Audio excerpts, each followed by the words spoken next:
नमस्कार, बहुत स्वागत है आपका। प्राइम डिबेट देख रहे हैं आप, आपके साथ मैं जेपी शर्मा। विधानसभा के विशेष सत्र का काउंटडाउन शुरू हो चुका है। 14 तारीख शुक्रवार से हाउस चलेगा।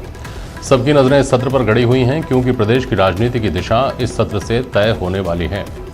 सरकार सुरक्षित होगी या सरकार को अस्थिर करने की योजनाएं कामयाब होंगी, सवाल ये है और इन सवालों के जवाब किन पड़ावों से गुजरेंगे, इसको लेकर उत्सुकता बनी हुई है। इस बीच बसपा से कांग्रेस में आए विधायकों के मामले ने इस घटनाक्रम में और रोचकता पैदा कर दी है। कोर्ट ने इन विधायकों के नोटिस 8 अगस्त तक तामील कराने की जिम्मेदारी जैसलमेर जिला न्यायाधीश को दी है। जरूरत पड़ने पर जिले के एसपी की मदद लेने की हिदायत भी दी गई है।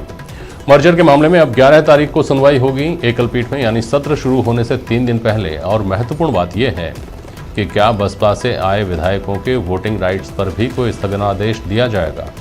इस सबसे संभावित शक्ति परीक्षण और प्रदेश का सियासी भविष्य कैसे प्रभावित होता दिखता है, आज प्राइम डिबेट में इस पर बहस होगी। पहले ये कुछ बिंदु। बीएसपी विधायकों के कांग्रेस में विलय पर हाईकोर्ट में अहम सुनवाई।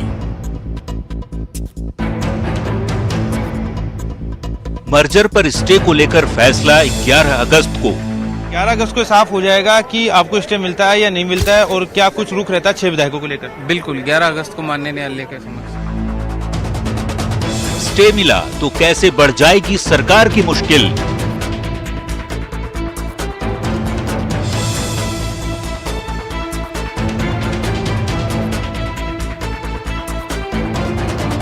वोटिंग राइट पर टिकी रहेंगी सबकी निगाहें।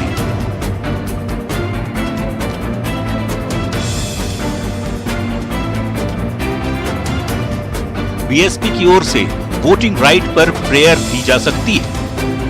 माननीय न्यायालय ने ये डायरेक्शन दिया है कि जो 6 बसपा के विधायक हैं उनकी जो सर्विस है, नोटिस की जो तामील है, मुश्किल बढ़ाएगा मर्जर। हमारे साथ प्राइम डिबेट में आज रामलाल जी हैं, भारतीय जनता पार्टी के विधायक, भाजपा के प्रदेश प्रवक्ता। एडवोकेट ए के जैन साहब हैं, कानूनविद हैं आप। डॉक्टर अर्चना शर्मा हैं, कांग्रेस की प्रवक्ता। और श्याम सुंदर शर्मा हैं, वरिष्ठ पत्रकार। हमारे साथ बहुत स्वागत है आप सभी का। जैन साहब, पूरे मामले की धुरी अदालत बनी हुई है, कानून के गलियारे बने हुए हैं और बहुत सारी चीज़ें ऐसी हैं जो दिखने में यूँ लगती हैं कि ये साफ साफ समझ में आता है, लेकिन ग्रे एरियाज़ हैं, अनप्रेसिडेंटेड चीज़ें हैं जिनके बारे में कोई पहले से नज़ीर नहीं है। ऐसी बहुत सारी चीज़ें पिछले 15-20 दिन में हमारे सामने आई हैं। अब जो बसपा विधायकों का मामला सबसे ऊपर उभर कर आ गया है, उसमें महत्वपूर्ण बात एक ये है कि खंडपीठ ने आज, डिवीजन बेंच ने ये आग्रह किया है कि 11 तारीख को इसका फैसला दें। ये आग्रह मैंडेटरी है, हम समझ सकते हैं इसको कि ये माना जाएगा। तो 11 तारीख का फैसला किस तरह से 14 तारीख को प्रभावित करेगा, पहली बात मर्जर के हवाले से। दूसरी बात, महत्वपूर्ण बात यह है कि क्या वोटिंग राइट्स को लेकर जो बसपा कह रही है कि हम ये भी प्रेयर करेंगे कि वोटिंग राइट्स भी इनके स्टे किए जाएँ, अभी के लिए स्थगित किए जाएं। अगर ऐसा होता है तो परिस्थिति बदलेगी। क्या इस तरह की नज़ीरें पहले मिलती हैं?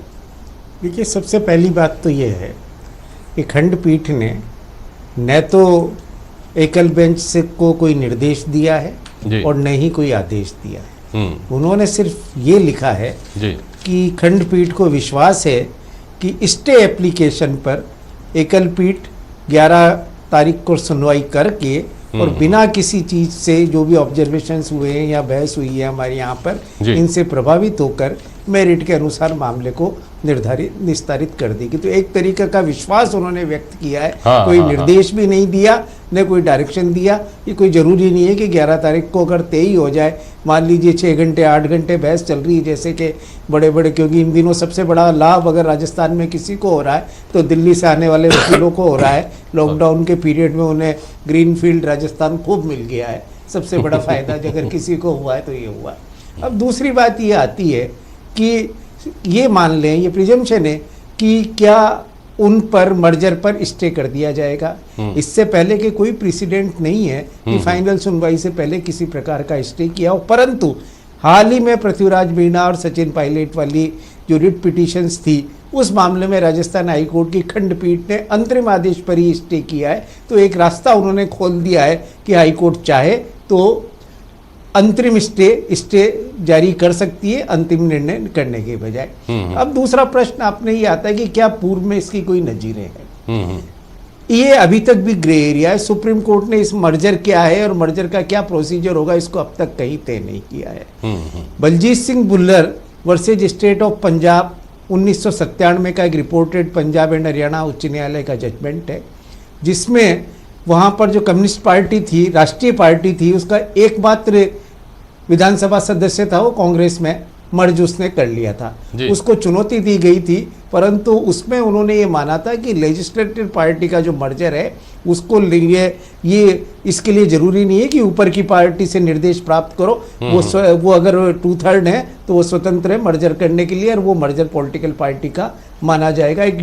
वो जजमेंट कितना सही है कितना गलत है ये अभी विवाद का विषय है। वो निर्णय राजस्थान उच्च न्यायालय पर बाध्यकारी भी नहीं है क्योंकि दूसरी हाई कोर्ट का है। बाद में कुछ निर्णयों में ये आया कि ये डाउन टक दाना चाहिए रे, पर कहीं भी इस ग्राउंड पर मर्जर को अस्वीकार आज तक नहीं किया है। और एकमात्र जो निर्णय है उसमें इस प्रकार के मर्जर को पंजाब एंड हरियाणा हाईकोर्ट ने सही माना। तो निश्चित रूप से भविष्य के लिए एक नई नजीर राजस्थान में बनने जा रही है कि मर्जर क्या है और मर्जर क्या होगा। तीसरी बात आपने कही कि यदि स्टे हो जाता है तो क्या स्थिति रहेगी। अब स्टे हो जाता है तो निश्चित रूप से ये होगा कि अगर स्टे कर दिया गया मर्जर का आदेश तो वापस बसपा रिवाइव हो जाएगी विधानसभा के अंदर, अर्थात वो 6 सदस्य बसपा के सदस्य माने जाएंगे, मर्जर शून्य स्टे हो जाएगा। अब प्रश्न ये आएगा कि उन पर व्हिप किसका लागू होगा। राजस्थान विधानसभा के नियमों के अनुसार जो विधायक दल होता है उसका अपना व्हिप होता है जो विधायक दल का ही सदस्य होता है, और वही व्हिप बाध्यकारी है। अब अगर कोई व्हिप पार्टी विधानसभा से बाहर का कोई व्यक्ति जारी करता है तो वो कैसे बाध्यकारी होगा। ये तो ताजा उदाहरण कांग्रेस का ही आएगा ना, जब ये इसी बात की तो लड़ाई शुरू हुई थी, क्या पार्टी के स्तर पर पार्टी की बैठक के लिए व्हिप जारी किया गया है वो बाध्यकारी है कि नहीं है उनके लिए, और साफ हुआ कि नहीं है। नहीं, वो पार्टी की मीटिंग एक अलग चीज है, परंतु विधानसभा के अंदर वोट देने के लिए जो पार्टी का व्हिप होता वही व्हिप जारी करता है जो बाध्यकारी होता है। अब ऐसी परिस्थिति में अगर सतीश मिश्रा ने कोई व्हिप जारी कर रखा है और इनका क्योंकि जो भी व्हिप है इनके 6 के अंदर से ही है कोई वो जारी करेगा तो वो किस व्हिप को मानेंगे। तो ऐसी परिस्थिति में अगर स्टे हो भी जाता है तो कम से कम हाल फिलहाल वोट सरकार के वोट कम होने का कोई खतरा नहीं है, जब तक कोर्ट फाइनली ये तय नहीं कर देगी ये मर्जर गलत है, या तब तक कोई और नई स्थिति नहीं पैदा हो जाए, या कोर्ट ये कह दे कि सब सतीश मिश्रा का व्हिप लागू होगा जिसकी संभावना बहुत दूर नहीं के बराबर है। नहीं है। तो इन परिस्थितियों में एक सवाल और है जन साहब मेरा, वोटिंग राइट को जो सीज करने की बात आ रही है, अभी सीज नहीं मतलब उसको स्टे करने की जो बात आ रही है अभी, उसकी कितनी संभावना देखते हैं आप? ये लेजिस्लेचर के और जुडिशरी के मतलब एकदम अलग अलग दायरे की चीज है। देखिए, विधानसभा के चुने हुए सदस्य का वोटिंग राइट अब तक के कानून के अनुसार सीज करने का कोई अधिकार न्यायपालिका को नहीं है, क्योंकि वो विधायिका का क्षेत्राधिकार है। हाँ। अगर वोटिंग राइट निरस्त किया जाएगा, कुछ किया जाएगा, तो वो सिर्फ स्पीकर कर सकता, वो भी स्पीकर भी नहीं कर सकता, कानून में से प्रावधान ही नहीं है कि वोट देने के अधिकार को किसी को विधायक को छीन लिया जाए।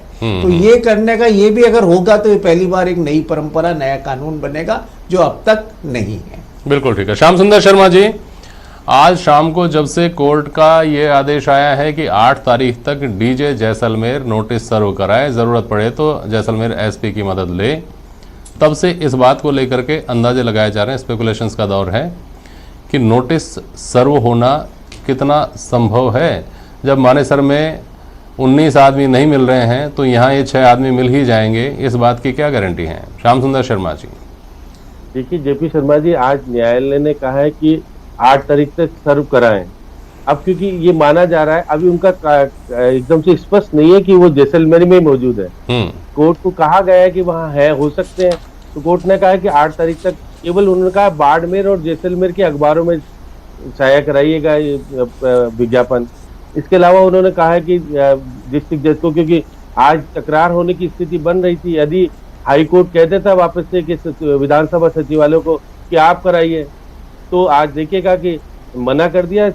देखिए कपिल सिब्बल ने कहा कि सचिवालय केवल विधानसभा के संचालन तक सीमित है, किसी डाकिया का काम नहीं करेगा। तो उन्होंने अपने डिस्ट्रिक्ट जज को ही कहा कि आप हमारा यहाँ से विशेष स्पेशल वाहक जाएगा और वहां पर आप अगर पुलिस की मदद ले और दे, अब देखिए जाएगा वहां बाकायदा होटल में भी जाएगा, ढूंढेगा, नहीं मिलेगा, तो अब सर्व हो जाना जरूरी है क्या? अभी आप अगर नहीं सर्व हुआ तो 11 तारीख को क्या मान लेगा कोर्ट कि नहीं दोबारा जारी नहीं होता? जैन साहब इस चीज को बताते हैं कि कई बार नहीं होता है, दोबारा भी जारी होगा। ये जरूरी नहीं है कि उनको जारी हो जाएगा और मिल जाएगा और जवाब आ जाएगा। 11 तारीख को सबके जवाब आ जाएंगे, ये भी नहीं कहा है उन्होंने। कहा कि जो स्टे वाली बात भी कह रहे हैं कि देखिए नियमों में ऐसा सिंगल बेंच को तो इतना बड़ा अधिकार वो कह सकते हैं कि जिस तरह से अतिक्रमण करने वाली बात हो रही है कि देखिए जिस प्रकार से हाईकोर्ट अभी सुप्रीम कोर्ट में विचाराधीन है कि विधानसभा के अध्यक्ष के कामकाज में हस्तक्षेप कर रहा है, पहले से हो रहा है। अब ये भी बात क्या है, विधानसभा तय कर रही है और उससे पहले सारी बात के स्टे कर दो, उनका वोट देने का अधिकार छीन लो। कोर्ट अगर विधानसभा के अंदर वोट देने के राइट को, पहली बात तो यह है कि विशेष सत्र है नहीं, 21 दिन का टाइम देकर के साधारण रूप से सत्र हो रहा है और वहां पर स्पेसिफिक रूप से सरकार ये कहेगी नहीं कि हम अपना शक्ति परीक्षण करना चाहते हैं, क्योंकि देखिए राज्यपाल ने मांगा था कि आप लिख के दीजिएगा कि आप क्या शक्ति परीक्षण करना चाहते हैं, तो आपको शॉर्ट नोटिस पर स्पेशल सत्र बुलाने की अनुमति दे दी जाएगी। अब ये स्पेशल सत्र है भी नहीं, रामलाल जी ने प्रश्न लगाना शुरू कर दिया होगा, क्योंकि उसके बाद में प्रश्न भी आएंगे, सारी चीज होगी। तो पहले दिन तो जो होता है, इनको पता है कि पहले दिन होता है श्रद्धांजलि दी जाती है और उसके बाद विधानसभा की कार्रवाई 1 घंटे के लिए स्थगित करके यदि कार्य सलाहकार समिति की रामलाल जी की प्रश्न लगाने की भी तैयारी है और श्रद्धांजलि की भी तैयारी है। हाँ नहीं, फिर ये तय कर देंगे कि हाँ विधानसभा में ये चीजें आएगी। हो सकता है विधानसभा अगर आपस में तय हो जाता है कि 2 घंटे बाद वापस से विधानसभा की कार्रवाई शुरू होनी है और पहले दिन ही जो कुछ होना सारी चीजें हो जाए तो हो जाएगा मामला। फिर पहले देखिए उस वक्त मालूम पड़ जाएगा सचिन पायलट के लोग कहाँ बैठ गए आकर के।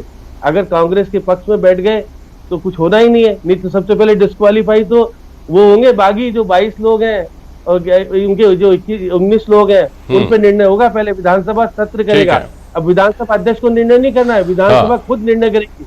तो अभी बहुत सारी पेचीदगी है जेपी जी, अभी कुछ कह देने से ये, लेकिन देखिए आज हरीश साल्वे ने मदन दिलावर की तरफ से भी कर दी पैरवी और वो उधर भी कर रहे हैं, तो कुछ संशय के प्रश्न उठते हैं।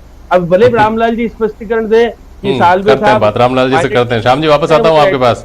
एक बात आपने जो बीच में छूट गई वो ये महत्वपूर्ण है कि जो नोटिस जो सर्व करने की बात आ रही है, अगर ये सर्व नहीं हो पाते हैं तो फिर 11 तारीख को कोर्ट में क्या होगा, ये मैं AK जैन साहब से पूछूंगा अभी। लेकिन पहले अर्चना शर्मा जी के पास जाता हूँ। अर्चना जी, अपनों के पराये होने का झटका तो आप लोगों ने झेल लिया था, लेकिन जो अपने हो चुके, जो पराये थे और अपने हो चुके हैं, अगर वो उनके मामले में कुछ गड़बड़ आ जाती है तो फिर कैसे क्या करेंगे आगे? आप लोग काफ़ी कॉन्फिडेंट दिख रहे हैं शुरू से ही, आप भी आज भी आपका वन लाइनर यही है कि कुछ भी हो जाए सरकार सुरक्षित है। अर्चना शर्मा जी। जेपी जी, इसमें संदेह कहाँ है, मुझे बताइए। अगर मान लीजिए जिस संभावना को आप व्यक्त करें, जो कि असंभावना ही समझती हूँ, इसमें कोई मुझे नहीं लगता कि कहीं भी कोई दुविधा है कि ये लोग इनके मर्जर को लेकर कोई बहुत बड़ा प्रश्न चिन्ह खड़ा होने वाला है, क्योंकि अनप्रेसिडेंटेड है और इसको लेकर के बहुत सारे ऐसे उदाहरण हो जाएंगे जिससे पता चलेगा कि टीडीपी के जो 4 सांसद थे राज्यसभा के, उसका मर्जर कर लिया गया। इसके अलावा तमिलनाडु में जो स्थितियां हैं, बहुत सी ऐसी प्लीज हैं जो अभी तक पेंडिंग है कोर्ट्स में, और जैन साहब ने बहुत स्पष्टता के साथ इसको यहाँ पर बता भी दिया है कि ऐसी परिस्थिति होने पर भी जो व्हिप होगा वो बसपा के निर्वाचित प्रतिनिधि के द्वारा ही जारी होगा, ना कि यूपी में बैठे इनके किसी व्यक्ति के द्वारा जो कहते हैं कि साहब पार्टी के लोगों ने नीति का उल्लंघन किया है। मैं बता दूं जेपी जी कि पिछले बार जब सचिन जी खुद अध्यक्ष थे तो बसपा के अधिकांश लोगों का मर्जर कांग्रेस पार्टी में हो चुका है नीचे से ऊपर तक। तो ये सारी जो टैक्टिक्स है ना, ये डिलेइंग टैक्टिक्स है उन लोगों के लिए जिनके लिए आप कह रहे हैं ना कि अपने जो पराये हो गए, यानी बेवफाई कर रहे हैं हमसे। अब बेवफाई में तो आप जानते हैं तीसरा हाथ होता ही होता है। जो तीसरा हाथ है भारतीय जनता पार्टी का, वो आज भी विचलित है, क्योंकि कानूनी लड़ाई लड़ लीजिए या फिर जाकर के विधानसभा के पटल पर अब अपनी बात कहिए, तो उसमें भी इनकी कहीं जीत नहीं हो सकती। 75 विधायकों से कैसे किसी सरकार को जो बहुमत में उसे अल्पमत में बता सकते हैं? तो मैं समझती हूँ कि जिस तरह के टैक्टिक्स अपनाए जा रहे हैं केंद्र के माध्यम से और प्रदेश भाजपा के माध्यम से कलई तो खुली गई है जनता के सामने और स्थितियां सबके सामने है। कोई भी परिस्थिति निर्मित हो जाए, चाहे आर्टिफिशियल हो जाए या किसी प्रकार से किसी और कह सकते हैं शक्ति के माध्यम से कोई परिस्थिति निर्मित करे, तब भी कांग्रेस की पार्टी के जो सरकार है उसके पास बहुमत है और उसे हमने कई बार सिद्ध कर दिया फ्लोर के बाहर भी, और इन्होंने कभी हमसे कहा भी नहीं कि आप बहुमत सिद्ध करिए। अब ये कहते हैं कि साहब इनके जो अध्यक्ष हैं यहाँ पर पार्टी के, वो कहते हैं हंगामेदार सत्र होना चाहिए। हंगामेदार सत्र क्यों नहीं होना चाहिए? क्योंकि आपको अपनी बात रखने का हम मंच उपलब्ध करवाएंगे। आपकी तरह तो हम कहते नहीं विपक्ष मुक्त भारत, हम तो कहते हैं विपक्ष को अपनी आवाज बुलंद करने का, मुखर करने का पूरा अधिकार है, लेकिन वो आवाज जनता के हित में होनी चाहिए, छल कपट की आवाज नहीं होनी चाहिए। वो छल कपट और प्रपंच के दौर पर अगर वहां पर कुछ बोलेंगे तो जनता के सामने और पर्दाफाश होगा। तो मेरा कहने का सीधा तात्पर्य है, जनता के जनादेश प्राप्त सरकार को किसी भी प्रकार से कुछ भी नुकसान नहीं पहुंचा सकते। हाँ, इन्होंने कुछ हथकंडे अपनाए हैं, केंद्रीय एजेंसीज का दुरुपयोग ये कर ही रहे हैं और अपने धनबल का भी इन्होंने दुरुपयोग करने का प्रयास किया, जो इनके सबके सामने उसकी भी कलई खुली है। तो ये किसी भी प्रकार से कोई भी प्रपंच, षड्यंत्र या यूं कह सकते हैं टैक्टिक्स अपना ले डिलेइंग, उससे कोई फर्क नहीं पड़ने वाला है और इनके किसी भी हथकंडे से किसी भी प्रकार से कांग्रेस की सरकार को कोई खतरा नहीं। वापस आता हूं आपके पास जी। ठीक है अर्चना जी, किसी भी तरह का कोई खतरा नहीं है। फिर रामलाल शर्मा जी, आपकी पार्टी के बहुत सारे लोगों को जय श्री राम हो गया काम टाइप की फीलिंग का क्यों अनुमान है 11 तारीख से?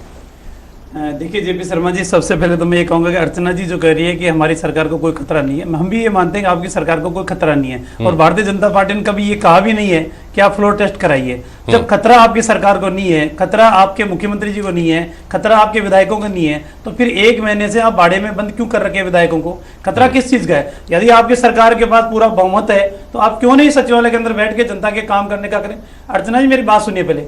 अब दिक्कत कहाँ आ रही है, जब इनके मुख्यमंत्री जी का साथ कोई विधायक देते हैं, चाहे वो बसपा के विधायक हो, चाहे कामरेड हो, चाहे इंडिपेंडेंट हो, तो मुख्यमंत्री जी कहते हैं कि देखिए ये नैतिकता के आधार पे है, ईमानदारी के आधार के ऊपर है, ये हम हमारी बिना किसी शर्त के साथ दे रहे हैं। और जब इन्हीं के एक खेमे के पास में दूसरे विधायक चले जाते हैं तो वो कह रहे हैं कि भारतीय जनता पार्टी इनको प्रलोभन दे रही है, भारतीय जनता पार्टी इनको भेजने का काम कर रही है। इन्हीं के मुरारी जी मीणा ने कहा कि मुख्यमंत्री जी बता दें कि गई बार बसपा के विधायक होने के नाते हमने इनका साथ दिया था, तो आपने हमारे को कितने पैसे दिए थे?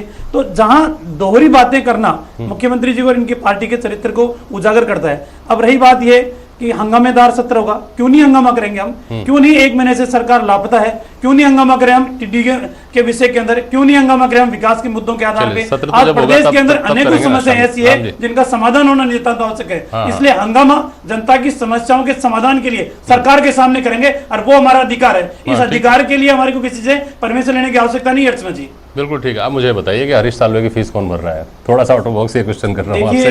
लोग कहते हैं लाखों रुपए लेते हैं, यही कहा ना कि जनता की बात उठाओ। जेपी शर्मा जी, जेपी शर्मा जी, अब ये AK जैन साहब, सुनिए अर्चना जी, अर्चना जी मेरी बात सुना। जेपी शर्मा जी, AK जैन साहब यहाँ मेरे पास में बैठे हुए हैं, ये इनसे पूछ लीजिए कि क्या आप एक पार्टी विशेष के केस लड़ने का काम करते हैं? कभी ये कांग्रेस की तरफ से भी केस लड़ते होंगे, कभी बीजेपी की तरफ से भी लड़ते होंगे, कभी इंडिपेंडेंट व्यक्ति की तरफ से भी लड़ते होंगे, तो ये कोई बाध्यता नहीं है। और अर्चना जी अगर आरोप लगा रही है कि साल्वे साहब बीजेपी की तरफ से केस लड़ने का काम कर रही है, बीजेपी, साल्वे साहब ने अगर कोई बीजेपी के सदस्य जैसे घटनाओं से अंदाजा लगाया नहीं, ये तो घटनाओं से आप जेपी जी सरकार 1 महीने से अगर वहां पड़ी है तो आप अंदाजा लगा रहे हैं सरकार के पास आरोप लगाना है, पूरा देश जानता है। ऐसे लोग अंदाजा लगा रहे हैं। हरीश साल्वे जी आज तक वही केस लड़ते आए हैं जहां पर बीजेपी को जरूरत होती है। अरे अर्चना जी, पूरा देश ये भी जानता है कि कांग्रेस की पृष्ठभूमि क्या थी, कांग्रेस के आंतरिक कलह का रामलाल जी, पूरा राजस्थान भी जानता है। हमारी पृष्ठभूमि आप वर्चस्व की लड़ाई लड़ रहे हो, आप वर्चस्व की लड़ाई अपने घर में बैठ के लड़ो ना, जनता ने गुना थोड़ी किया था।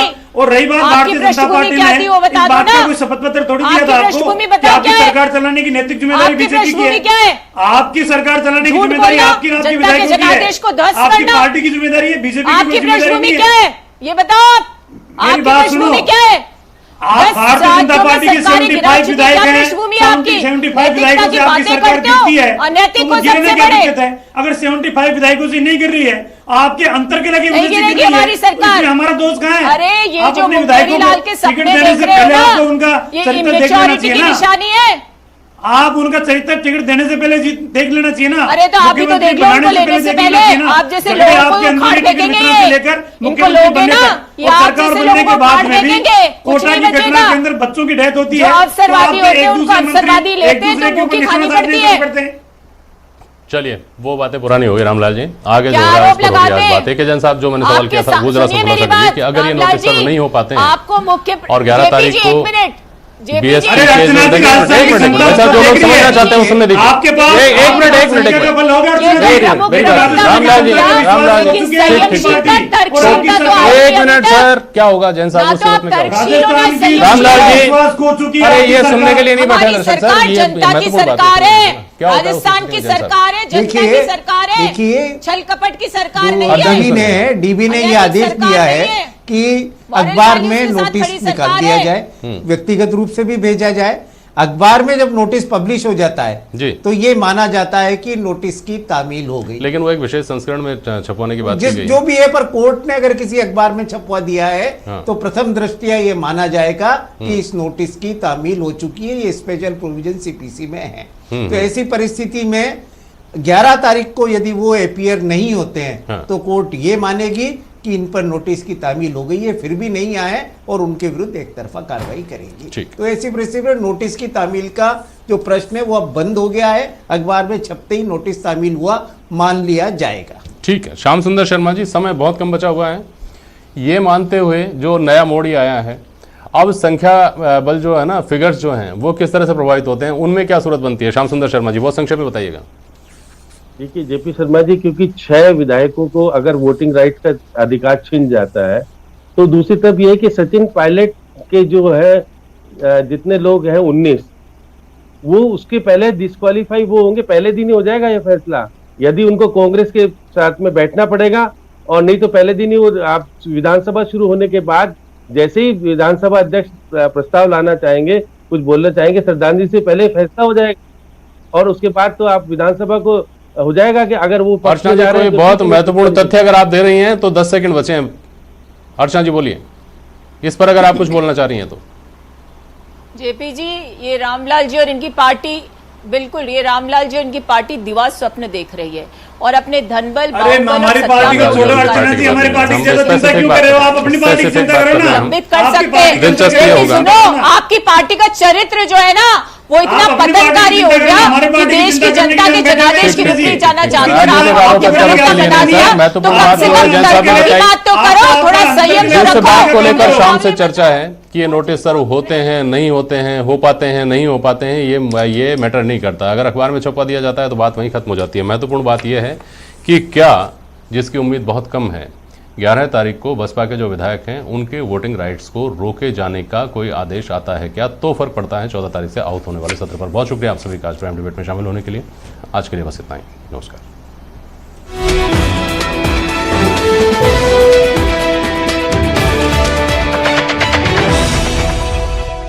मैडम, ये तो जादू की छड़ी है।